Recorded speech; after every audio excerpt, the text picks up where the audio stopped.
Welcome back to another stage plan. This is stage 2 called Dance of Death at Battle at the Beach. So, once again, we have Mark on the right, BLuu on the left. Both had some errors. I mean, I had an error on the stage too. I completely missed sector 2. But Brendan shot 21 alphas, 7 Charlies, 1 Mike, 1 no shoot. I don't know where the no shoot was though. Mark shot 20 alphas, so very similar shooting again. These two shoot very similarly. 20 alphas, 7 Charlies, 1 Delta, 1 Mike, 2 no shoots. Time 41.36, hit factor at 2222, time 28.09 with a hit factor at 3.7. So this stage has an activator on it. This is the activator right here. This activates this target and it goes up and down. Let's watch it.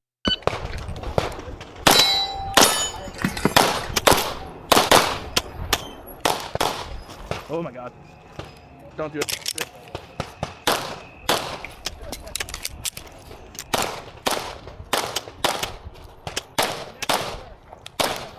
Can't tell.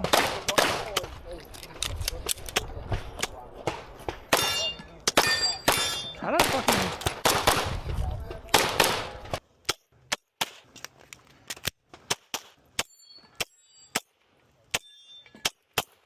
If you finish unload, show clear. Declare hammer holster. So right off the bat, Brendan does this stage falling back, which is the appropriate way to shoot this stage instead of getting locked into here. I mean, realistically, I wanted to do that. I should have done that. I didn't do it, and that's the proper way to shoot it. So you can see Brendan's already starting to fall back step by step, and he's already shooting this target. This was like a boundary, so excuse me. So you could hear Mark say, "Oh shit," because he fell out. Mark also had a really bad 180 here. Didn't get DQ'd for it, but it's on camera. Needless to say, Brendan popped this before he got there way before Mark because he was falling back as he was shooting, which is the proper way to do it. So it comes in, Oh my god. does the 180 because this is the momentum killer on this stage. Because God forbid that we don't have a momentum killer on a stage. God forbid that we have some cool stages and we don't have stupid random fucking targets to worry about. Once again, LIPSA trademark, and this is the one right there. You always got to have it. So they come in. Mark pops 2, almost falls out. Don't do it. Brendan has a malfunction. Both reload in the pretty much the same spot. Once again, Mark's reloads are trash. Now, once again, we looked at stage 1 again, and here we go. You could see Mark out of the holster. Decent grip, not bad. His thumb is more forward. He's got a little bit of meat on the mag, even though I wish he would have more. But it's okay. It's decent. It's not bad at all. And then we fast forward to right there. Broke the 180 right there, as you could see. Holy shit. Comes in. The finger is not indexed. Finger is on the trigger too, so that's another DQable offense. Comes in and no index on the mag whatsoever. And then obviously Brendan's already shooting. Comes in. Now this grip is horrendous. Now here we go, touching the SRO again. No meat on the gun really, and his hand is sitting below the mag well because his hand is canted back. And as you could see, like the meat of the support hand that's just supposed to be more forward is back, pushing his trigger finger hand or your primary hand back. So you're not even getting, good beaver tail connection to your gun, into the tang of the beaver tail. So that's just a big no-no. But we'll continue on. Brendan engages these two. I don't know if Brendan's no-shoot came from here. I'm not 100% sure. I think his no-shoot actually came from this target. We could look at it, but I don't think it came from there. It might have come from there, but I'm pretty sure it came from there. And I think one of his no-shoots was this one right here. And I think another no-shoot is the one he came back to make up. I think he made up a shot with a no-shoot. So for the window, Brendan did the right thing. I just don't think he was fast enough, and I hate windows. I'm not the biggest fan of short little windows that are short down. I'm a taller dude. So, excuse me, guys. Wow, sorry. So I'm not the biggest fan. I really had to squat down, and you could see it in the previous stage breakdowns that I did, or even go on our Instagram and watch how I shot the stage. I really had to squat down, and I got sucked into. I didn't want to do that, but Can't tell. so he lost his grip again. I'm not sure if he reloaded. Did he reload? Yeah, so he reloaded, cleaned this up, broke the 180. I don't know if he did it again. So right, broke the. So they both. He shot the window a little better. He lost his dot because the index of his grip is not the same as when he's used to, because he doesn't dry fire enough to have the muscle memory to put his hand back after reloads. So just once again, doesn't dry fire reloads, doesn't reload at all, doesn't dry fire period. And you could see, and once again, on stage 2, same thing as stage 1, hand is not really supposed to be, and it causes you to fuck up and not see where your dot is, and it costs you to no shoot, costs you 2 no shoots. And then he's traversing the window like he's supposed to, doing, I don't want to say a bad job. So don't do this on a window. Take the Brendan approach on the window. Can't tell. So you can see Brendan just moving ever so slowly. He traversed the whole window by taking baby steps across the whole entire window, which is what you want to do because it gets you closer to this side. So you're not standing still and shooting. Can't tell. And you can see he's moving slowly, but he's moving. Whereas Mark stops. He literally stops, moves, stops, moves, stops. Now, that is eating up time, and I understand that he shot at this stage in 41:36, and a big reason of that is just overall shooting performance. Your shooting is slow, but you're also not moving to where you need to go. So he goes in for the reload. Once again, his thumb is not where this hand hit the reload, and it's still not back. So the magazine's back on the gun, and his thumb is still on the like closer to the magazine release, which is it's supposed to be. So he builds his grip, and you could see that it's not built properly again. Now his thumb's in a different part, and it's under his SRO, pushing against the slide on the slide release. And that's why you had the malfunctions on stage 1. You could see that the big portion of his hand is actually not even touching the gun.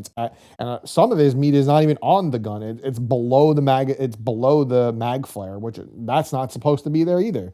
So just an overall bad. It's just bad fundamentals. It's just like this is supposed to be muscle memory when you go up for a reload, and it's just not. And he doesn't practice, and you could tell. Once again. He would solve this issue through dry fire if he actually dry fired, and he doesn't. And we don't live fire it when we don't live fire like we do, but we don't. We don't do it all the time because this could be fixed through dry fire. And when we have the range to ourselves, or when we book a range day, I'm not working on my reloads because I could do it at my house for free. I'm working on things I can't do during dry fire. I wish we had the range for whenever, because I would literally do it whenever, but you can't. So I got to utilize dry fire for reloads. So you could see that he's not moving. He shoots, stops, shoots, and then goes on. Whereas Brendan just constantly moving to the point B. To go. So let's cover Brendan's entry into this. Brendan reloads. Brendan's coming in for the reload. Reloads his gun. Gets his gun up onto steel, which you're supposed to do. This is kind of a little tricky. I mean, granted, you probably could have took this, but that's 10 rounds right there, so it doesn't really matter. You have to go into the sector dry because 2, 4, 6, 10, right? So there's only 1 in the tube. So you're not going to shoot that. So you just got to go to the corner. Can't tell. Brendan comes in, pre-aims a target. Beautiful. That's exactly what you're supposed to do. Guys, when you're on stages and you're able to have a visual cue on your target, get your gun up. Don't wait until you come into positions and then get your gun up. Pre-aim the target. Put the dot where you want to shoot, or put your gun in the direction that you're going to shoot, and then pick up your dot. You know that the picking up your dot when you come to a stop is just done through dry fire and just compressing and then pushing out, compressing, pushing out, compressing, pushing out. That's just the index of your gun. That's just your indexing skills in general. So it comes in, pops steel. Great job. does a great. I wish he traversed this a little faster. He definitely overconfirmed his dot on the steal, but hey, you don't want to miss. I'd rather you get hits than not. How did I fucking... Comes in. I want to see if he no shoot. How did I fucking... No, I don't think he no shot that. So I think his no shoots came on this. Came over, transitioned, and then leaned. He was really quick with it, and that's what you're supposed to do. How did I fucking... So he transitioned pretty quick. He didn't. How did I fucking... He actually, I don't think he confirmed where his dot was on the on paper. I think he literally just threw his gun in this general direction and just popped two. I mean, don't get me wrong, that's definitely a useful skill to understand where your gun is and just the index of your gun. To be able to throw your gun onto a target like that and have no confirmation whatsoever is a useful skill, and you should definitely develop that, because at like 1 yard, let's just talk about self-defense scenarios. You want to be able to not see your dot, or irons for that matter, and be able to pop a human-sized target. Like, definitely a skill that you should definitely develop. Now, for USPSA, I will say that you just want to have a flash of your dot and throw it on there. Now, if you could do that through predictive aiming or just passive aiming skills, that also works. I mean, I personally believe that one of his deltas, one of his Charlies actually came from here. If he alpha'd both of these, great. He actually didn't have any deltas. So yeah, great. He threw his gun there and trusts his index of his gun and popped two. How did I fucking... And that's what you're supposed to do. Like close targets like this that are, I don't know, what is this, 2 yards, 3 yards? Throw your gun up, trust the index of your gun, make sure your dot flashes, and then pull the trigger. How did I fucking... Even the no shoot. You should literally just throw your dot like right here and fucking shoot it. And then you can see his whole shootout right there. But yeah, just pop it out. And don't worry about the no shoot, because if your grip is established and you have good input and everything's golden and you're doing everything you need to supposed to do, you could literally just throw your dot here and pull two off. You don't have to worry about the no shoot. But, you know, I think the no shoot scares some people, and they just over-confirm their dot just to make sure they get their hits, to make sure they don't shoot the no shoot. But if you're over-confirming your dot at this range when there's a no shoot, you have problems, and you should really work on that. Definitely work on proper input on your gun and grip to be able to do that, and proper vision as well. You want to be looking probably, I'm going to say like right there on the target, and then throwing your dot there and popping two. So he looks immediately, which is great, which allowed him to get off these shots very quickly, which is awesome. And now he's picking up some time. And then threw it over. I wish he didn't compress his, I really wish, I don't know, did he have to compress his gun? I wish he just took a step back and then leaned instead of, I don't know if he had to compress his gun. So if he would have just swung over by taking a step back, I think it would have been a little bit faster, probably maybe 2/10, if that. But great job by Brendan to get where he needed to be. And then he fell out. Now let's go back to Mark. Mark took to shoot the outside target first. And as you could see, you don't even have to look at where the video is. You could literally tell where his gun is pointed that he actually probably had a mic right there because he was looking there. So he indexed his gun, came in. Let me see. Yeah, he literally looked right here. Yeah, he literally looked right here.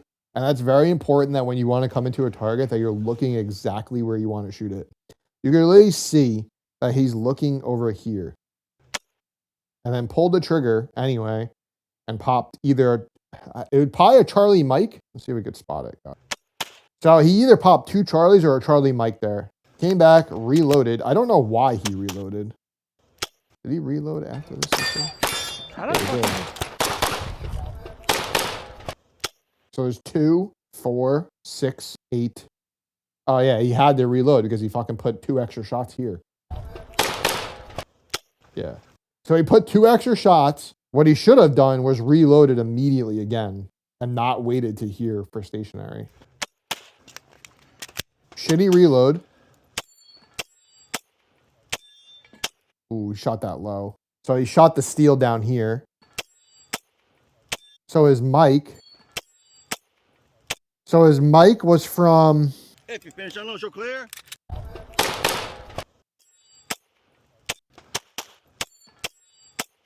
So he's aiming... I think his 0 actually might be a little off too, but Finish on show I think he clear. shot high on the mic. Let's see. Oh, he shot like mid off to the left. That could be from over transitioning, not stopping on steel, but he did a good job at knocking down steel. I will say that, except for the mic. But he over-confirmed on every single one. He over-confirmed on this target right here. Yeah. Right here, over-confirmed hard. If you finish on show And then clear. his shitty grip. He actually might have had a mic on this one too. Or a no-shoot. So he might have had a Charlie here too. No, actually, I don't think the no-shoot came on this one. I think one of his Charlies did, though. I think the mic came on this side target. If you finish on show But clear. needless to say, Clear hammer holster. this is why dry firing is so important. Use stage 1 and 2 as his performances, which were abysmal, and he knows that, as a reason why you should. Don't use live fire and be like, all right, I'm fine, I'm okay, and then not develop your skills any further, and using live fire as a way to get better. You should definitely live fire your gun. You should 100%, but a lot of your skills are developed through dry fire, except for, I would say, inputs on the gun after you're shooting it for like recoil management, I suppose.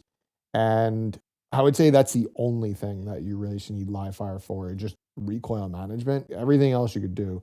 You'll never, also, the pressure that you feel on a stage will never ever be replicated during dry fire, ever. You're trying to calm your nerves, and don't get me wrong, you think everybody's watching you shoot, and they're not. Don't get me wrong, there's definitely people watching you, but most people don't care. Most people are already most people that are already shot are just going back in their head what they're doing wrong. And like, this is actually terrible. Like, this is really bad. This is just not being aware of what you're doing when you're doing it. And also, that is too. This is definitely a no-no. This is also not being aware of what you're doing it when you're doing it. And this is a really bad habit. And had the RO actually seen that or seen his 180, his day would have been over on stage 2 with one more stage to shoot. So he would have shot 9 stages for no damn reason to get a DQ. This has to be dry fired out. This has to be dry fired out if you are doing this. Do not do this on a stage. Don't do this ever. Don't ever do this on a reload. Don't ever do this when you go to take your mag out of your gun. When you put a mag in, keep your finger off the damn trigger. This is a big no-no. This is a big DQable offense, and this is a good way to get an AD, and then get yourself a DQ on that. So this is a big no-no, and the way he reloads is also a big no-no. So multiple no-nos, and then the biggest no-no was pointing your gun where people are. That's also a big no-no. So when you're shooting a stage, be very fucking aware of what you're doing and when you're doing it, because I can almost guarantee you that his finger is on the trigger right here. Because it was right here on his reload, right there. So I can almost guarantee you that his finger was on the trigger pointing his gun at people or spectators watching. And I could just assure you that it probably was. And you have to dry fire this out. This has to come out from dry fire. And also the magazine. A big part of why his magazine changes, his reloads suck, is because the orientation of his magazines don't allow him to get really good grip on your gun, and let's actually talk about that real quick. Setting yourself up success starts with the orientation of how your magazines are orientated on your belt. There's a reason why mag carriers for like gaming allows you to customize the angle, legit customize the angle, is so you can have the perfect index on your magazine every single time you go to reload. So usually how you want your magazine carriers is you could take the route of like JJ Rakaza says and put the magazine closest to the gun for the reload, or you could just put them on your side and angle them at angles where you're comfortable at grabbing them. For me, my first two mags on my belt actually have the steepest angle, and then as I go to the back, the one that sits at like my 7 o'clock is actually angled forward, because when I go to grab that, you're grabbing around your body or around to your back, and then your hand is like not at the same angle that if you were to orientate that mag as a resting, you're literally grabbing at like an awkward angle. So the magazines to your front, you should probably keep at like anywhere. You should probably try a 45-degree angle and then orientate it to where it feels more comfortable for you. Now, you could do straight up and down. You can do that, and Mark does do that, and that's a big portion. That's a big reason why his magazine reloads are just not good, besides just not dry firing. But setting yourself up for success by the equipment that you have will benefit you in the long run while reloading or doing anything. Well, partially reloads, but even drawing your gun, there's a big reason why these hangers, like like I use a T1000, Henning T1000, and before that I used the Ben Stoker hanger with the ball, the ball on it, and you know, a big portion of having fast, efficient draws. I wouldn't even say fast, but efficient draws is making sure the gun is in the proper spot where you're naturally resting your hand on the side of your body, or how you're starting most stages when it's wrist below belt. So if you could have the same exact position while you're shooting and that's where you want your gun, put it there. Or where you're naturally comfortable resting your hands, put the gun there. I see often way too many people just putting their gun at just a 3 o'clock position on their belt, and then either one, their shoulder falling backwards to get their gun, or falling forward to get their gun, mostly backwards, because most people's resting hand positions probably at like a 2 o'clock. And I know some guys are even run a 1 o'clock position on their holster draw. I don't know how comfortable that is. I don't like that. Mine kind of sits at like a 2 o'clock, 2:30ish. It's not doesn't sit on my hip bone. It actually sits in the front of my hip. And that's come through repetition and dry fire where my natural resting position is. So your equipment does have a play, somewhat of a play in your performance on a stage. A very minimal amount, but definitely like his reloads can be fixed by having his magazines in a proper position and properly oriented on his body. Like BLuu, his first magazine is literally like 180 on his belt. That's the way he likes it. And that's what you guys should really do when you have this customizable equipment, is find where your equipment is best suited for your body and how comfortable you are drawing and reloading from the positions that you have it. It's all about comfortability and be able to repeat what you're doing at a consistent level too. If you do it once, it doesn't mean that you're going to be able to do it again. You should literally dry fire and practice and get comfortable with the positions of your mag carriers and your holster on your belt. So that's all I have for this stage. Hopefully I gave you guys some educational stuff. I know definitely talking about the mag pouches in your holster and being comfortable with that is definitely some good educational stuff. Not a lot of people talk about that. Everybody wants to talk about stage performance and how well they do, but setting yourself up for success starts with some of where your equipment is orientated at.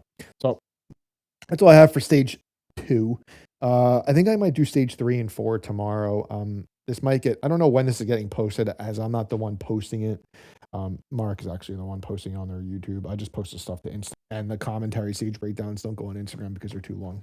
So enjoy. I'll be back with stage 3. I don't know, maybe tomorrow, hopefully.